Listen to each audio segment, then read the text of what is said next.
Voici tout ce que vous avez manqué pour le jour 13 des Jeux olympiques d'hiver de Milano Cortina 2026 pour le Canada. En curling masculin, tout d'abord, le Canada a perdu son dernier match de poule contre la Norvège, ce qui lui fait une fiche totale de 7 victoires et 2 défaites. Par la suite, ils jouaient aujourd'hui leur match de demi-finale contre la Norvège une fois de plus.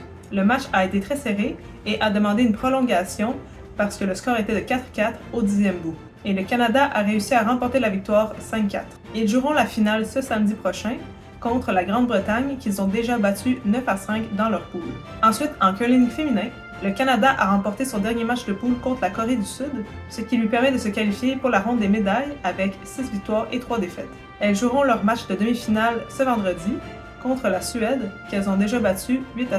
En patinage de vitesse longue piste 1500 mètres chez les hommes, nos deux Canadiens en liste ont terminé 15e et 23e. En qualification ski acrobatique demi-lune chez les femmes, 3 de nos 4 Canadiennes se sont qualifiées pour la finale.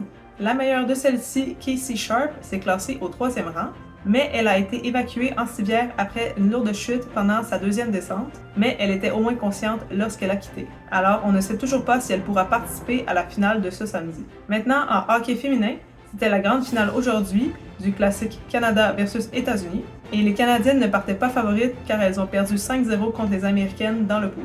Par contre, elles ont commencé le match en force et elles ont fait jeu égal avec les Américaines tout le long. Au tout début de la deuxième période, Christine O'Neill a marqué le premier but de la rencontre en désavantage numérique. Ensuite, les États-Unis n'égaliseront qu'à 3 minutes de la fin du match par la capitaine Hilary Knight, ce qui envoie les deux équipes pour une prolongation de 20 minutes à 3 contre 3.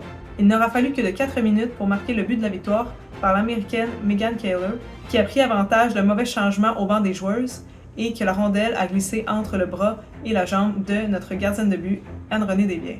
Le Canada s'incline donc 2-1 contre les États-Unis dans un match très relevé, mais crève-cœur. Voilà, c'est tout pour aujourd'hui. À demain!